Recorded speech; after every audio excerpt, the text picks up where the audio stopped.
Olá, hoje começo lendo para você Marcos 4,11, que diz o seguinte: Jesus falando, deixa eu só abrir aqui, a vocês Deus mostra o segredo do seu reino, mas para os que estão fora do reino, tudo é ensinado por meio de parábolas.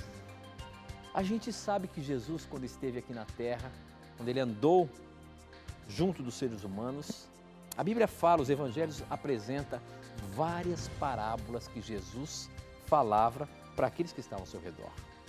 Quando a gente vê esse texto aqui, me parece que Jesus não queria que todos entendessem o que ele estava falando, dando até nos entender de que talvez apenas alguns eram para saber aquilo que ele queria falar. E muitos dizem que aí está um dos fundamentos da predestinação em Jesus. Será que é isso mesmo? Por que Jesus falava em parábolas? E por que aqui ele disse que talvez só aqueles que eram do reino que entenderiam o que ele falava em parábolas? Estranho, não é? Mas nós vamos saber agora. Essa e muitas outras questões, pois está no ar, Na Mira da Verdade.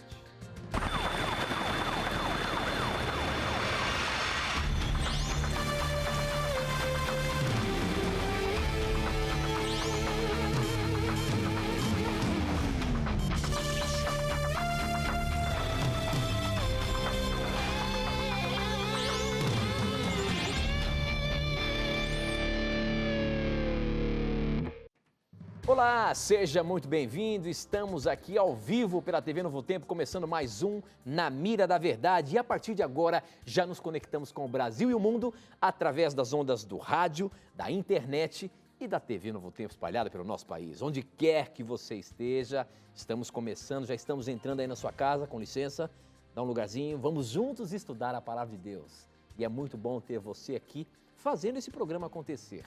Afinal de contas, as suas dúvidas, as suas perguntas, os seus questionamentos é que fazem o nosso programa acontecer. E por que está na mira? Porque ele tem que responder baseando-se na palavra de Deus. Ele, professor Leandro Quadros. E aí, professor, tudo bem? Tudo bem, amigo. Satisfação estarmos de volta com Ao Vivo. Eu quero só mandar rapidamente um abraço para um pessoal querido. Primeiro para o André Luiz, da Igreja Adventista Central de João Pessoa, e para todos os jovens da primeira região de jovens da Paraíba. Eles nos mandaram de presente algumas camisetas. Obrigado, queridos, pelo carinho. Que Deus continue abençoando a criatividade de vocês em levar a mensagem de Cristo às outras pessoas. Muito bem, eu também mando um abraço especial à família Brown, lá de Campinas, que acompanha o programa Na Mira da Verdade. Um beijo a todos vocês aí que estão nos assistindo. Mr. Brown, Dona Verli, é um prazer ter a companhia de vocês também aqui no nosso programa, tá bom? Que Deus abençoe ricamente. Muito bem, Dona Verli é minha irmã, né? Eu já estou falando assim só para não dar muito na cara, mas não tem como negar, Não tem né? como, falou dona ainda, ela vai te dar uma bofetada quando vê você. Verli, minha irmã, pastor Erlo Brown, que acompanha a programação da Novo Tempo aqui, um abraço carinhoso para vocês, viu? Muito bem, professor Leandro Quadros, nós abrimos o programa de hoje falando sobre esse tema que pode ter duas vertentes. Uma é por que Jesus falava ou apresentava várias parábolas para dizer alguma coisa ao povo, e outra, se ele queria fazer isso porque estava meio que predestinando apenas alguns que deveriam ter o conhecimento do que ele queria ensinar mesmo. Então existem essas duas correntes. Essa pergunta chegou para a gente pelo Facebook, quem mandou foi a Gleice Andrade, ela diz o seguinte: por que Jesus falava só por parábolas? Por que ele dava a entender essas parábolas para os discípulos? O certo não era que todo esse povo pudesse entender? Ou seja, Jesus falava por parábolas só para algumas pessoas mesmo, professor? Como é que é isso?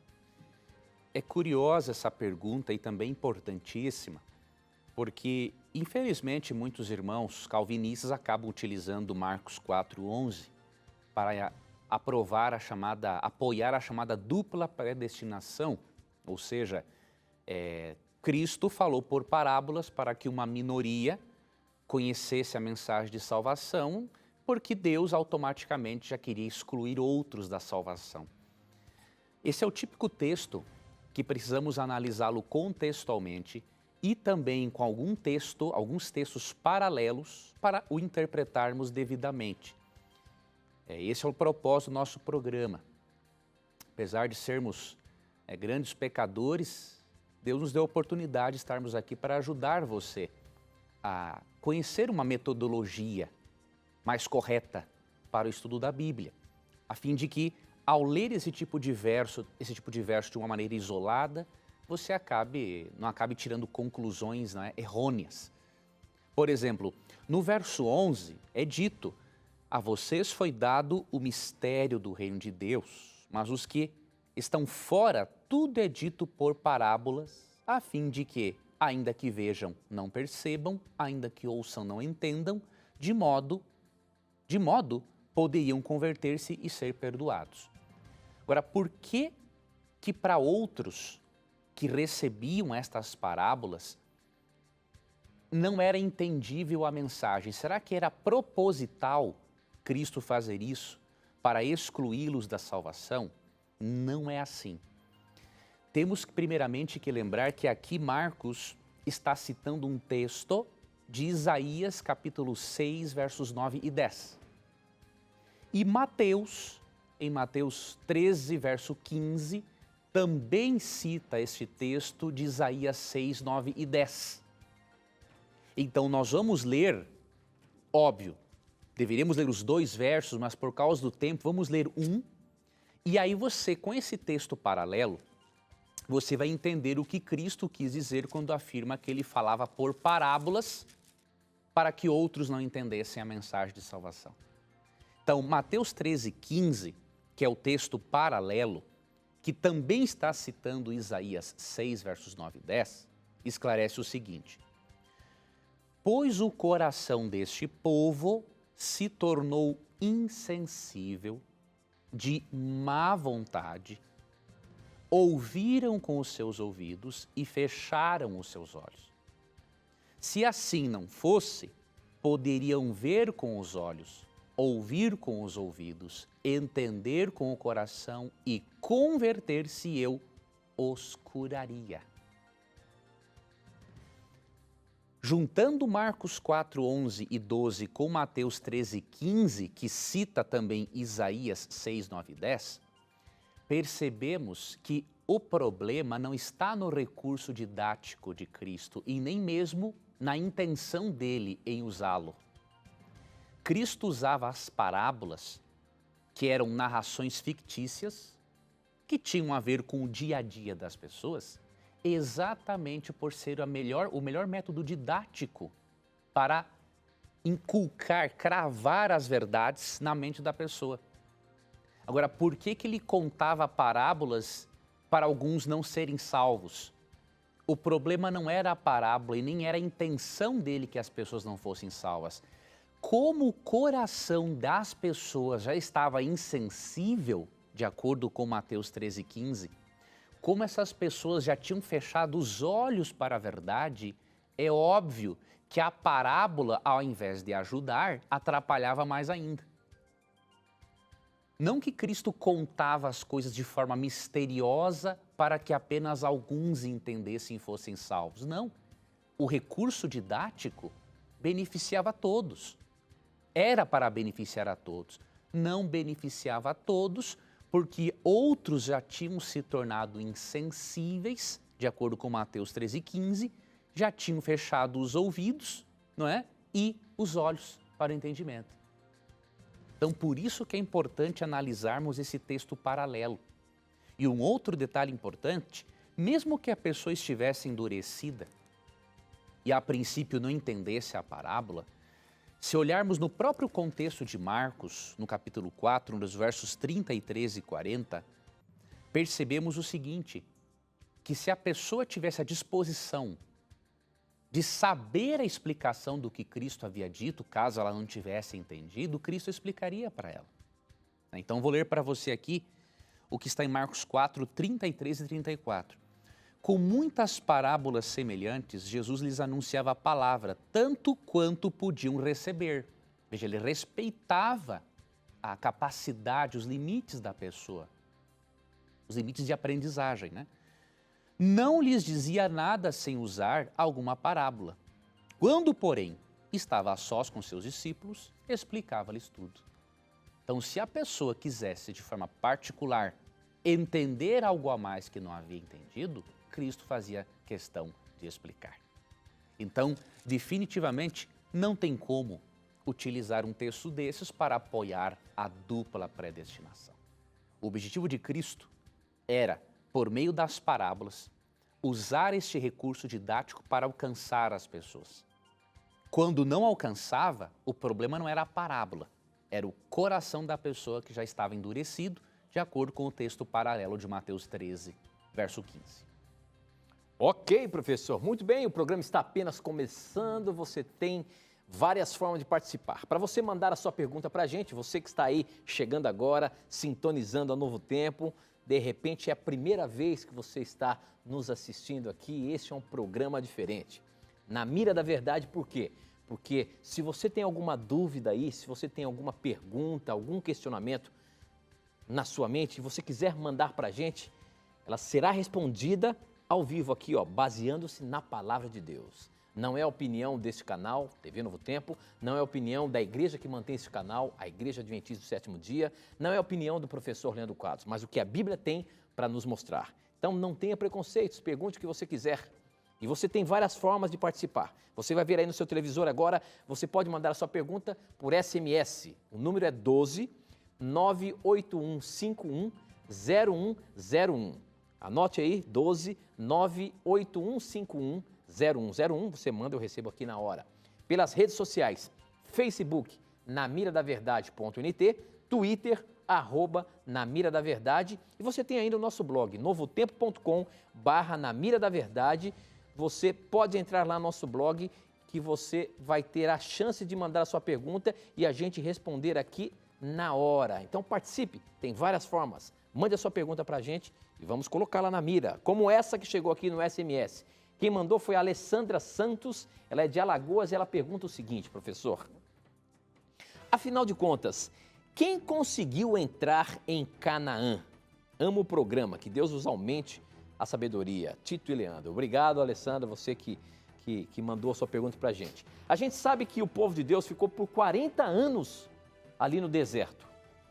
Agora, todos esses que saíram do Egito entraram ou apenas uma outra geração entrou na Canaã, ou seja, na terra prometida que Deus havia apresentado? Boa pergunta, Tito. A resposta está aqui, óbvio, tem outros textos, não é?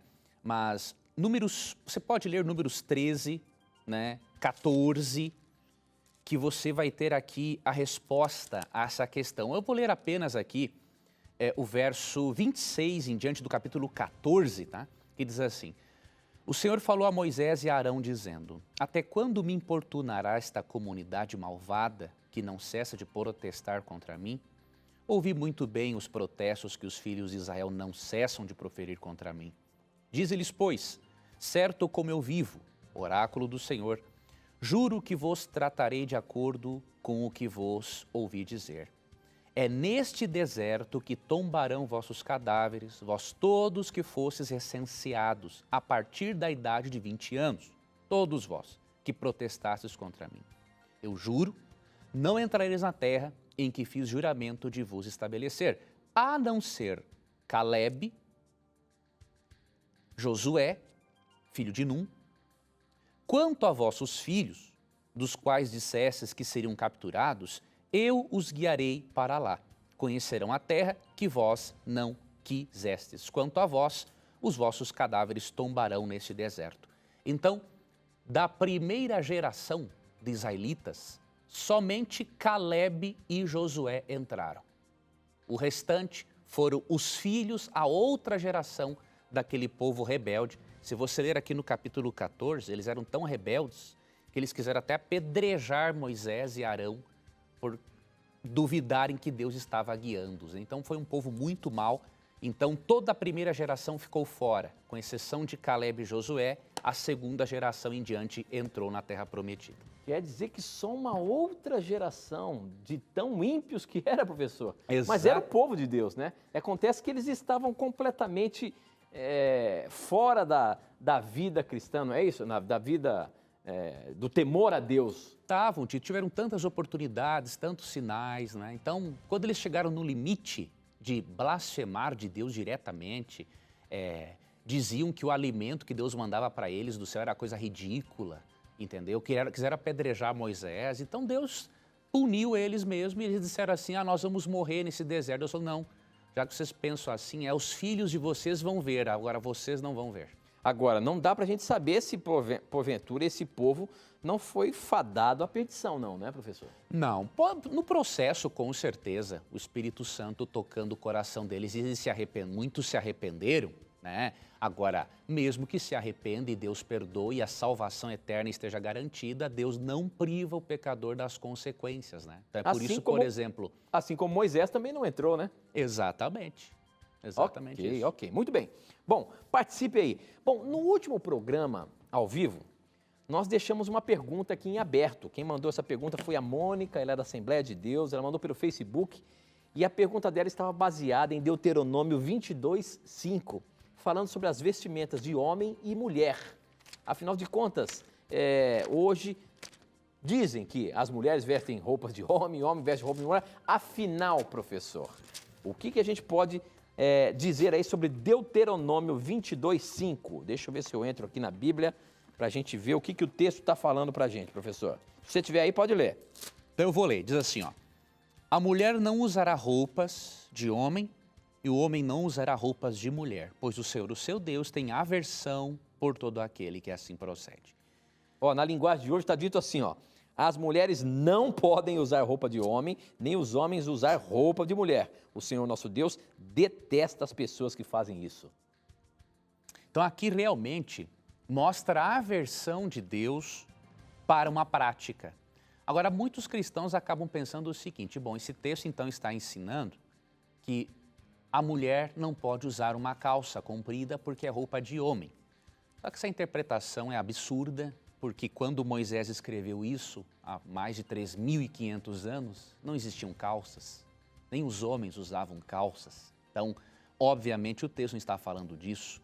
Nós não podemos pegar um texto bíblico e dizer aquilo que nós pensamos que ele diz. Nós temos que entender o texto e encontrar aquilo que o texto está dizendo. Qual era a roupa que o homem e a mulher usavam naquela época? Túnicas. Agora você pergunta, bom, então você está confundindo a minha mente. Se eles usavam a mesma roupa, então o que Deus quer dizer com esse texto? Veja, a roupa era quase a mesma. A roupa do homem, a túnica do homem era prendida com um cinto de uma cor mais neutra. Já a túnica da mulher era prendida com um cinto colorido. Então, qual é o tema aqui? A questão do travesti. Deus não quer que um homem se vista para parecer mulher e nem uma mulher se vista para parecer homem. Este é o assunto de Deuteronômio 22:5. Tem nada a ver com calça comprida o texto. Agora, é óbvio. Eu estou falando para telespectadores e ouvintes queridos que são travestis. Mas eu posso garantir para você, mesmo que Deus não apoie você se vestir assim, Deus ama você, Deus conhece o seu coração, Deus sabe que você é uma pessoa especial e ferida como qualquer outra, e que você precisa de amor, carinho e compreensão e da atuação do Espírito Santo na sua vida. Então, não se sinta diminuído ou diminuída por esse texto. Deus está demonstrando que Ele realmente não se agrada disso. Mas Deus ama você, independente disso. Que João 3,16 diz assim, que Deus deu seu Filho unigênito para que todo o que nele crê não pereça, mas tenha a vida eterna. Ou seja, todos, o travesti, o que não é travesti, o que não se traveste, homossexual, heterossexual, não importa. Todo aquele que apegar-se a Cristo, aceitá-lo como Salvador, recebe de Deus o perdão e a ajuda do Espírito Santo para adotar um novo estilo de vida. Ok, professor, muito bem, mas olha só, você vai falando, as coisas vão acontecendo aqui e as perguntas vão chegando. E agora eu tenho uma pergunta capciosa para você, meu irmão. Você está na mira, quem mandou foi o Diego e ele diz o seguinte: por que Deus tolerou a promiscuidade heterossexual? Homens tendo um harém de mulheres, dezenas de esposas, e não tolera a relação fiel monogâmica homossexual. Professor Leandro Quadros, por que Deus tolerou a poligamia e não tolera a união homossexual? Monogâmica? Muito boa pergunta. Primeiramente, temos que analisar uma coisa. Deus não considera alguém melhor do que alguém por ser hétero ou homossexual. Agora, tem um detalhe. A diferença é que, para a Bíblia, a relação homossexual é antinatural. Vamos fazer aqui duas coisas.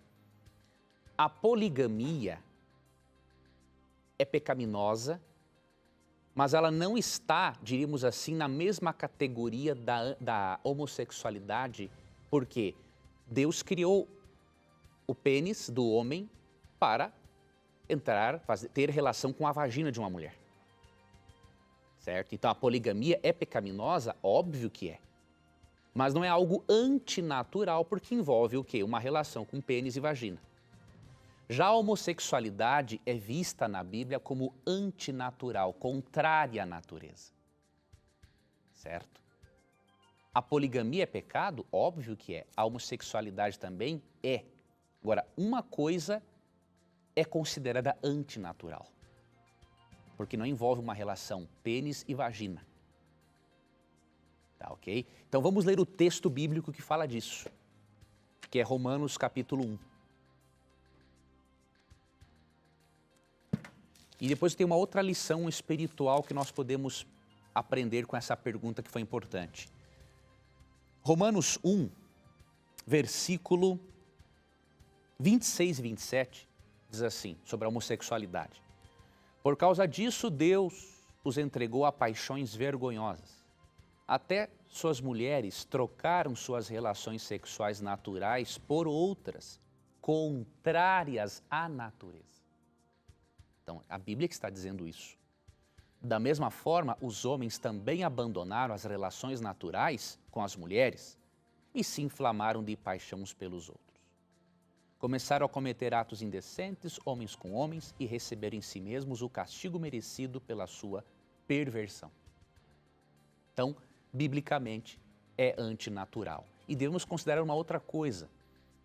Deus estava reeducando, né, o povo para abandonar a poligamia. Da mesma forma, Deus quer reeducar os homossexuais para viverem dentro dos planos dele. Então, o amor de Deus pelo polígamo, pelo adúltero, pelo homossexual é o mesmo. E o mesmo Espírito Santo que atua num, atua no outro. Então, nenhum de nós é melhor do que o outro. Na essência, nós temos o mesmo problema, pecado. Na essência, desejamos ser amados. E na essência, todos precisamos de um único Salvador, que é Jesus Cristo. Então, não temos que julgar a ninguém. Agora, as verdades da palavra de Deus estão aqui para aceitarmos elas ou não. Se as aceitarmos, elas farão grande diferença nas nossas vidas. Muito bem, professor. Estou vendo aqui, temos 3 minutinhos, estou vendo uma pergunta e quero ver como é que você sai dela. Olha só, essa pergunta chegou pelo nosso Twitter. Quem mandou foi o Sargento Davi. E ele diz o seguinte: por que Asaf falava das invasões babilônicas se viveu nos dias de Davi? Salmo 79, quando ele fala ali que profanaram o teu santo templo e deixaram Jerusalém em ruínas, largaram os corpos dos teus servos, dos que foram fiéis a ti, para serem comidos pelas aves e pelos animais selvagens, enfim, contando ali da destruição que Babilônia fez. Mas ele viveu no tempo de Davi, como é que ele falava isso? Pelo seguinte, querido irmão, eles tinham acesso a toda a história do povo de Israel. você perceber, por exemplo, nos Salmos, Davi descreve muito da história do povo de Israel, uma história que é bem anterior a ele. Não é? Então, eles tinham, para você ter uma ideia... Mas quando Babilônia destruiu o templo, já era na época de Daniel, correto? Depois de Davi, não é isso? Sim, mas teve outros momentos que Babilônia, como nação, já invadiu outras nações, né? Então eles tinham esse conhecimento disso também. E aqui tem um texto, vou dar para você 2 Crônicas 9:29 e 1 Crônicas 29:29 mencionam registros, que não são apenas os registros inspirados, mas registros de guerras, registros de livramentos de Deus. Então você vê que eles tinham acesso a essas outras fontes. Então, meu irmão, esse não é um problema. Ele tinha fonte para saber a história e para ter conhecimento de tudo isso. Ok, professor, muito bem. Bom, nós temos alguns minutinhos, eu queria aproveitar, como a gente faz sempre nos nossos programas, a gente oferece para você um curso bíblico gratuito. Você está vendo o programa, você está vendo que o professor Leandro Quadros responde as perguntas, as mais diversas questões, baseando-se na Bíblia. Mas isso ele sabe de onde? É estudando. Ele fez alguns cursos bíblicos, ele estudou a palavra de Deus e Deus o capacitou a dar essas respostas para a gente. Você também pode aprender da Bíblia e saber dar a sua resposta. Você precisa começar fazendo um curso bíblico. E nós oferecemos aqui para você gratuitamente esse curso bíblico Verdades para o Tempo do Fim, para o tempo que nós estamos vivendo. Várias questões, vários assuntos relacionados com esse tempo que estamos vivendo. Para você ter esse curso bíblico aí na sua casa gratuitamente, você pode agora entrar no nosso blog novotempo.com/na mira da verdade. Você vai ver a imagem da revista, vai clicar e vai se cadastrar para receber em casa. Ou, se você preferir, você pode ligar aqui no horário comercial 0 operadora 12 21 27 3121. É fácil. 21 27 3121. Liga para a gente e você tem uma equipe toda para receber a sua ligação e mandar para você esse curso bíblico, tá bom? É gratuito, você não vai pagar por nada. Nem mesmo o recebimento ou o envio é de graça. É um presente dos seus amigos Anjos da Esperança, tá bom? Peça agora mesmo. Não sai daí não, a gente vai para o intervalo, mas a gente volta já já.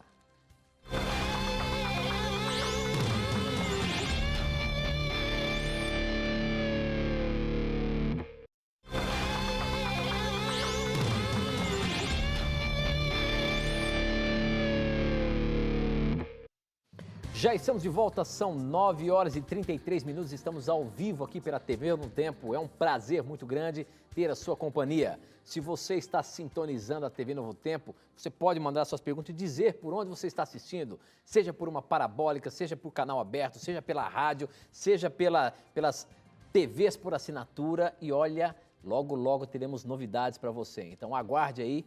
Então mande de onde você está assistindo para a gente saber como você tem acompanhado a TV Novo Tempo. Participe! Para você participar, você pode mandar através do seu SMS aí no seu telefone. Você manda a sua pergunta, a gente recebe aqui na hora. O número é 12 98151 0101. Você também pode mandar através das redes sociais.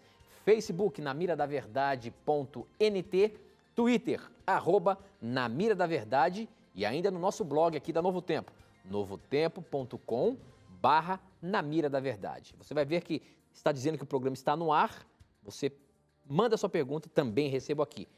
Olha, no último programa nós tivemos aí a questão do bom debate e você vai ter agora a resposta desse quadro que chama-se Bom Debate.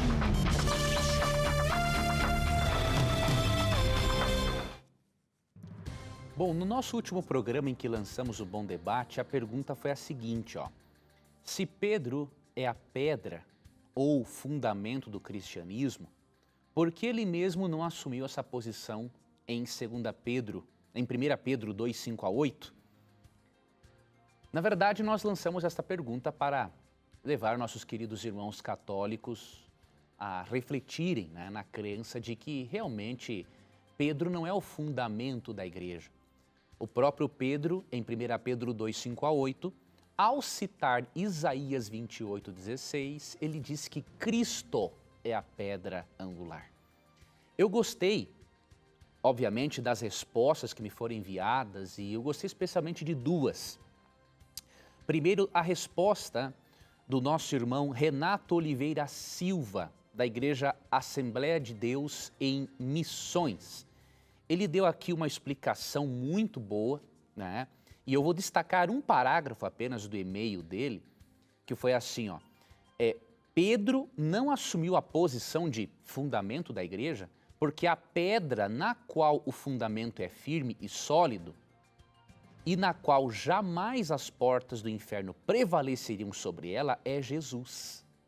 E ele tem toda a razão, esse querido irmão da Igreja Assembleia de Deus, porque se Pedro é o fundamento, obviamente que as portas do inferno prevaleceriam sobre ele, e até prevaleceram, porque um pouquinho depois ele traiu a Jesus. Então é óbvio que o fundamento da igreja, para que as portas do inferno não prevaleçam sobre ela, tem que ser Cristo. Obviamente que Cristo, ao falar de Pedro em Mateus 16, ele estava elogiando a fé de Pedro. Era sobre aquela fé firme do apóstolo que Cristo estabeleceria a sua igreja, tendo a ele, Cristo, como a pedra principal. E uma outra parte de uma outra resposta que eu gostei foi da Samantha Smith. Ela é uma irmã espírita e ela explicou aqui, entre outras coisas, por que Pedro não poderia ser o primeiro papa ali em Mateus 16. Ela diz o seguinte, ó, a história diz que o catolicismo romano nasceu somente ali por 325 depois de Cristo, com o concílio de Nicéia, promovido por Constantino, imperador de Roma. Ela recebeu esse nome em 381 com o imperador Teodócio. Então o que ela quis argumentar? Se Mateus 16 foi escrito bem antes, e o catolicismo romano passou a existir pelo século IV, é óbvio que Cristo não estava dizendo que Pedro era papa, até mesmo que os papas nem existiam naquela época. Então, muito boas as respostas, tanto da Samantha Smith, quanto do nosso querido irmão Renato Oliveira, da Igreja Assembleia de Deus. Que Deus abençoe a vocês, continue participando do nosso bom debate. Muito bom, professor, muito bom. Bom, a próxima pergunta chegou aqui pelo nosso SMS. Eu queria dizer para você que também estamos ao vivo pelo Facebook. Eu sintonizei aqui agora para ver aqui se estava pegando no ar mesmo. Só está passando aqui uns comerciais, eu não sei porquê, mas nós estamos ao vivo aí pelo Facebook também, tá bom? Bom, a pergunta que chegou aqui pelo SMS diz o seguinte. Professor, tem até duas aqui, eu vou até ler toda para a gente ajudar essa nossa irmã sincera aqui. Ó. Ela diz o seguinte, sou católica e estou respeitando a Bíblia. Quero saber se eu não como carne de porco e ir à casa de alguém que cozinha com gordura de porco, o que eu faço? E ela diz também, eu respeito o sábado, mas tenho uma dúvida. Moro no interior e tenho vacas de leite e bezerros. Eu posso tirar leite e fazer as outras atividades ou não posso fazer nada? Ela é católica, está aí encontrando verdades bíblicas e querendo fazer a vontade de Deus, professor. Mas que irmã sincera, que perguntas boas, Tito, dessa nossa irmã. Deixa eu começar pela questão do tirar leite no sábado. Veja que coisa interessante, minha irmã. Deus, quando deu o mandamento, em Êxodo 28 a 11, Deus se preocupou até mesmo com os animais, para descansarem. O detalhe é que se não tirar leite da vaca no sábado, ela vai entrar em sofrimento. Como diz, pelo menos no meu estado, chama-se o ubre da vaca, não é? Vai inchar, vai rachar. Então Deus não considera isso um trabalho secular.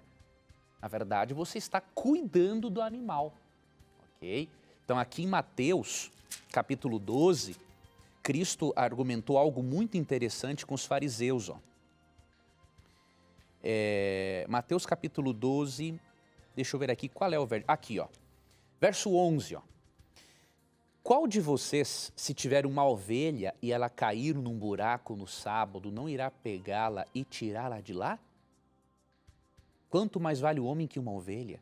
Portanto, é permitido fazer o bem no sábado. Veja, Cristo aprovou que se um animal cai num buraco no sábado, você vai tirar ele, você vai cuidar dele. Então, tirar leite da vaca é um cuidado para com que o úbre do animal não rache e não traga sofrimento ao animal, tá bom? Então, Deus não considera isso um trabalho secular. Continue cuidando dos seus animais, ok?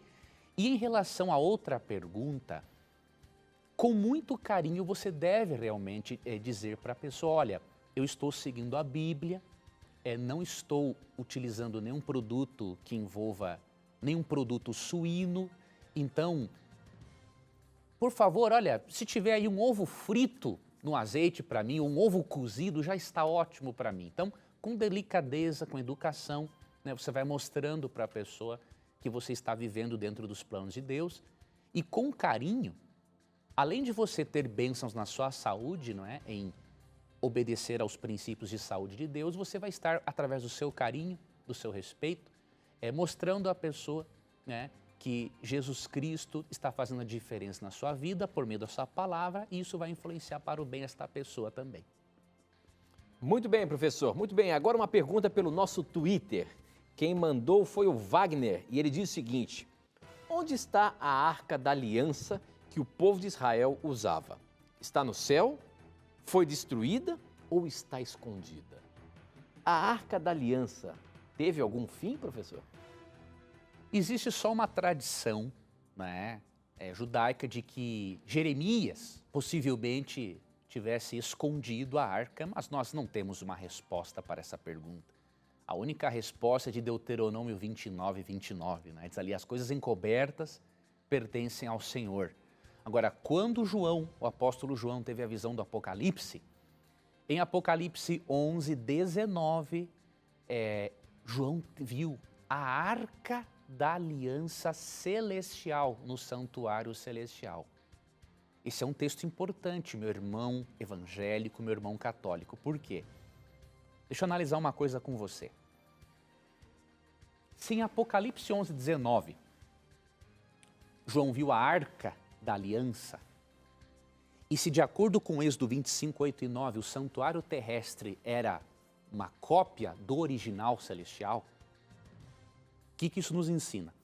A arca da aliança, que era uma pequena caixa, continha dentro dela, entre outras coisas, os 10 mandamentos escritos pelo dedo de Deus. É a parte moral da lei de Moisés, dada por Deus, obviamente, né? Se a arca celestial foi aberta nesta visão de Apocalipse 11, 19, e se ela é a original e a arca terrestre é o modelo, isso demonstra que a lei de Deus é eterna. Se a lei de Deus fosse abolida na cruz, a arca da aliança também não seria vista no céu. Não tem uma razão, entende? Então, o próprio fato de João enxergar a arca da aliança celestial, que é a original, isso prova para nós que os princípios morais de Deus originais e que deram origem aos mandamentos que temos hoje, aqui no nosso planeta, eles continuam em vigor, certo? Então, analisemos esses detalhes da Bíblia e aprendamos definitivamente uma coisa. O que Cristo cravou na cruz não foram os princípios morais da lei, ele cravou na cruz a condenação da lei sobre nós. Isso sim ele fez. Agora, tirar a lei da nossa experiência diária, Cristo não fez isso, não teria como. Pois então, você respondeu tudo isso, mas tem uma grande argumentação falando do sábado, eu queria colocar aqui, até para você reforçar um pouco mais o que você falou aí pra gente, viu, professor? Uhum. Esse questionamento chegou através do Rogério, ele é adventista, ele é novo na fé, e ele andou publicando no status dele que a lei moral foi abolida, ou melhor, não foi abolida, mas alguns amigos retorceram dizendo que o sábado foi abolido. A palavra profética previa a chegada do Novo Testamento, Jeremias 31, 31 a 33, o fim do sábado, Oséias 2:11, que se cumpriu em Jesus, Colossenses 2, 14 a 17. Por essa razão, o sábado não aparece nos 4 preceitos de Atos 15, 20 e 29. O texto de Colossenses 2, 16 e 17 deita por terra todas as teses dos adventistas. Paulo parece que está escrevendo aos adventistas quando escreve aos Gálatas e trata de livrá-los dos enganos dos judaizantes que queriam fazê-lo guardar a lei. O livro inteiro ressalta que a salvação não é pelas obras da lei, mas pela fé em Cristo. Faz menção da observância de certos dias como uma parte da escravidão da lei, Gálatas 4, 3 a 11. Cristo é o fim da lei, Romanos 6, 14 e 10, 4. Confesso que fiquei confuso, não sei como responder a esses comentários. Professor, são muitos textos, nós mas temos que fazer existe um embasamento tentando mostrar aí que realmente o sábado na nova aliança foi abolido. Eu vou comentar um desses textos. Outros nós podemos, Todos obviamente, têm base bíblica, todos nós podemos argumentar e mostrar alguma coisa? sem nenhuma dificuldade. É só nós contextualizar. Óbvio, eu não posso comentar todos agora por causa do tempo, mas eu vou comentar um e vou orientar o nosso telespectador e ouvinte também a ir no blog do Na Mira da Verdade, tá? novotempo.com/Na Mira da Verdade. Você vai no campo busca e digita qualquer um desses textos, nós já temos explicações lá escritas para todos eles. Tá? Então, por causa do tempo, eu não posso fazer isso agora. Nós até podemos bolar um temático só sobre a lei para abordarmos esses textos. Então, mas eu achei importante colocar, porque existem vários argumentos. Claro, existe uma construção ali mostrando que, de fato, o sábado... Não, mas tem que colocar mesmo, Tito. Isso aí a gente tem que colocar mesmo, porque nós temos que ajudar nosso telespectador. E outra coisa, eu só vou usar um texto por causa do tempo mesmo. Mas nós podemos comentar, sim, outros e olhar ali no blog. Veja uma coisa interessante, como muitos nossos irmãos não entendem. Ó. Eles citaram para você, irmão, Jeremias 31, 33, né? De que viria uma nova aliança. De 31 a 33. Agora, você veja como a pessoa muitas vezes lê sem atenção. Diz assim, ó, eis que vem dias, diz o Senhor, em que firmarei nova aliança com a casa de Israel e com a casa de Judá. Não conforme a aliança que fiz com seus pais no dia em que os tomei pela mão para tirar da terra do Egito. Porque eles anularam a minha aliança, não obstante eu os haver desposado, diz o Senhor. Bom, primeiro ponto, uma nova aliança teria um novo acordo? Sim. Verso 33. Porque esta é a aliança que firmarei com a casa de Israel depois daqueles dias, diz o Senhor. Na mente lhes imprimirei as minhas leis. Também no coração lhes inscreverei. Eu serei o seu Deus, eles serão o meu povo. Eu pergunto, onde está ensinando aqui a abolição da lei na nova aliança? Tem como? Se o texto está dizendo que na nova aliança, Deus agora, ao invés de escrever a lei em tábuas de pedra, Ele quer imprimir nas tábuas do coração, aonde está a abolição da lei nesse texto? Sinceramente, eu estou me esforçando ao máximo para encontrar isso aqui. Outro detalhe, nosso irmão evangélico tem que ir também a Hebreus 8:10. Citando Jeremias 31, Hebreus 8:10 fala a mesma coisa, que Deus vai imprimir as leis no coração. Meu amigo, cadê a abolição da lei na nova aliança?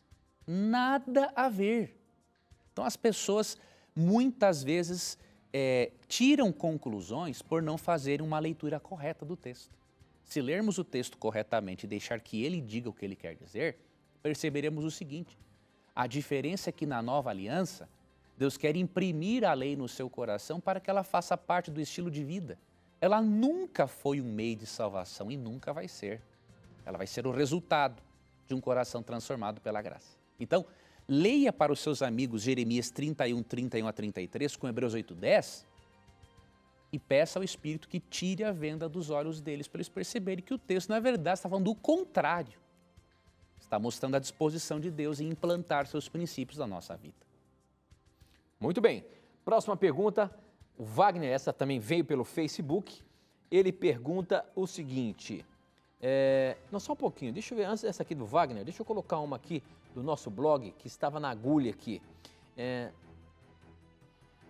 Quem mandou o Roberto pelo nosso blog, novotempo.com/Na Mira da Verdade. Ele é de de Bela Cruz, no Ceará, e ele pergunta o seguinte: boa noite, sou adventista e tenho uma dúvida. Sabendo que os primeiros adventistas não criam na Trindade, por que hoje essa é uma doutrina da Igreja Adventista do Sétimo Dia? E quando essa crença foi adicionada na igreja? É verdade que nos primórdios, na fundação da Igreja Adventista, não se acreditava na Trindade? Tem uma parte de verdade, uma parte de mentira nessa questão aí. Primeiro, a Igreja Adventista do Sétimo Dia foi formada pela união de pessoas de diversas denominações religiosas que passaram a dar ênfase na volta de Cristo e a crer em doutrinas de maneira igual. Então, por exemplo, alguns pioneiros do Adventismo vieram do metodismo. Eu pergunto, o metodismo crê ou não crê na Trindade? Óbvio que crê. Alguns vieram até do catolicismo. O catolicismo crê na Trindade. Alguns pioneiros do Adventismo vieram, por exemplo, da Igreja Batista do Sétimo Dia, trinitariana também. E alguns pioneiros vieram da Conexão Cristã, que não cria na Trindade. Então, dizer que todos os pioneiros não criam na Trindade, isso é uma falácia, isso é uma mentira. Agora, dizer que parte dos pioneiros não cria na Trindade, tudo bem, isso está corretíssimo. Por exemplo, o Wilcox, que foi um dos que escreviam para a revista Adventista na época, em 1913, mesmo falando a favor da Trindade, ele disse que no meio adventista tinham várias posições diferentes sobre o assunto. Alguns criam, outros não criam, porque eles vieram de denominações, algumas trinitarianas e outras antitrinitarianas. Agora, por que que depois isso se tornou uma doutrina? Pelo seguinte, o que diz Provérbios 4:18? Aqui é um princípio muito importante. Mas a vereda dos justos é como a luz da aurora, que vai brilhando mais e mais até ser dia perfeito. Nunca vai existir um momento que os filhos de Deus não precisem aprender mais. Então, no princípio, como existiam opiniões diversas sobre a Trindade no Adventismo, é óbvio que uma posição oficial não tinha como ser tomada. Eles estavam no processo do conhecimento do estudo. Depois, com o processo de conhecimento e de estudo, obviamente chegou-se à conclusão de que a doutrina da Trindade é bíblica. E não poderia ser diferente, porque a nossa regra de fé não é nenhum pioneiro, nossa regra de fé é a Bíblia. Entendeu? Então, se um pioneiro, alguns pioneiros criam na Trindade e outros não, nós não temos que pensar assim, bom, eu vou crer na Trindade porque alguns pioneiros criam na Trindade. Eu não vou crer porque alguns não criam. Isso é infantilidade, isso é imaturidade espiritual. Nossa regra de fé não é nenhum pioneiro. Nossa regra de fé é a Bíblia. Tá? E um conselho que eu dou, quem quiser entender este assunto de verdade, tá? Vamos ver se eu tenho este livro aqui. Se eu não tiver este livro aqui, não tem problema, eu faço menção a ele. Não, este livro não está aqui, eu acho. Vamos ver aqui. O título do livro é o seguinte, é o livro A Trindade. É um livro que você pode adquirir com a editora Casa Publicadora Brasileira. Vai aparecer aí na sua tela os dados, né? Para o nosso ouvinte da Rádio Novo Tempo, vou dizer, o site é cpb.com.br. Em horário comercial pode ligar para 0800 979 0606.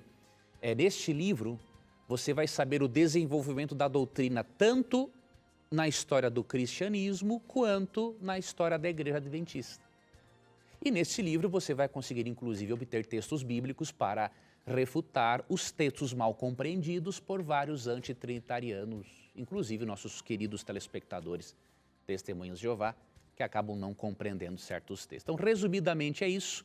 Adquire este livro, você vai poder se aprofundar muito mais nessa questão importante. Muito bem, professor. A próxima pergunta do Wagner de Araújo, e ele pergunta o seguinte: gostaria de saber se em nosso julgamento outras pessoas vão presenciar e se vamos ter direito de defesa. Ou seja, naquele julgamento no céu, quando nós estivermos lá ele está com receio. Será que outros vão ver o que vai ser falado sobre você e você vai ter chance de se defender? Na verdade, querido telespectador, nós não teremos nenhum defensor no julgamento a não ser Cristo. 1 João 2, 1 e 2 diz que Ele é o nosso advogado, Ele é o nosso intercessor. Agora, na verdade, resumidamente, vou lhe explicar esse assunto da seguinte forma. O juízo de Deus ele tem 3 fases, certo? A primeira fase, ela vai ocorrer antes da volta de Cristo, óbvio. Por quê? Quando Cristo voltar, Cristo diz em Mateus 16, 27, em Apocalipse 22, 12, que Ele vem dar a cada um segundo as suas obras.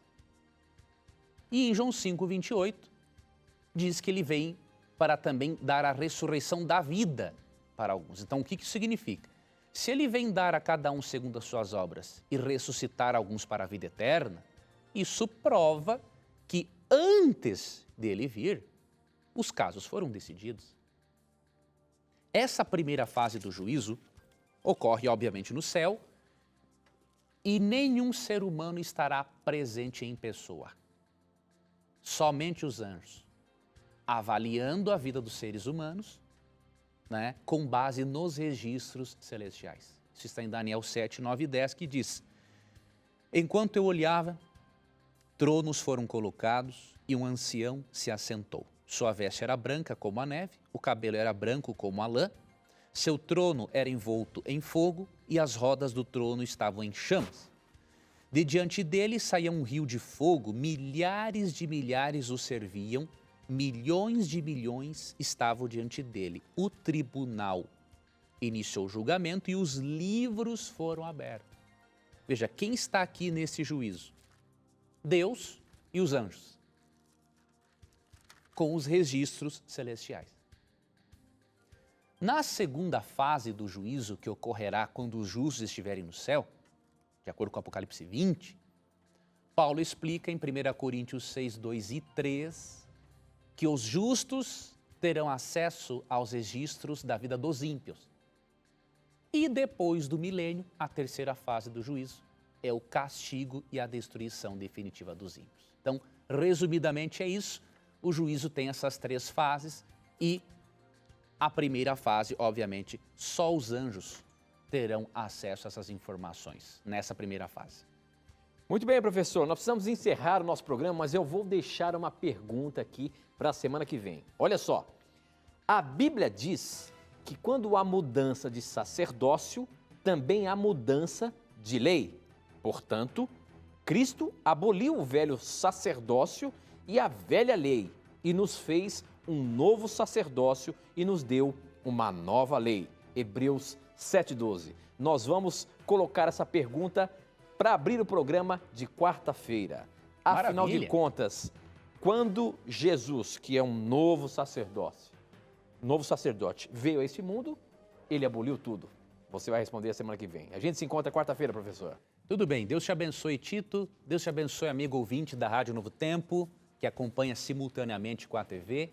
E Deus abençoe a você também, amigo telespectador. Ore por nós, por nosso trabalho.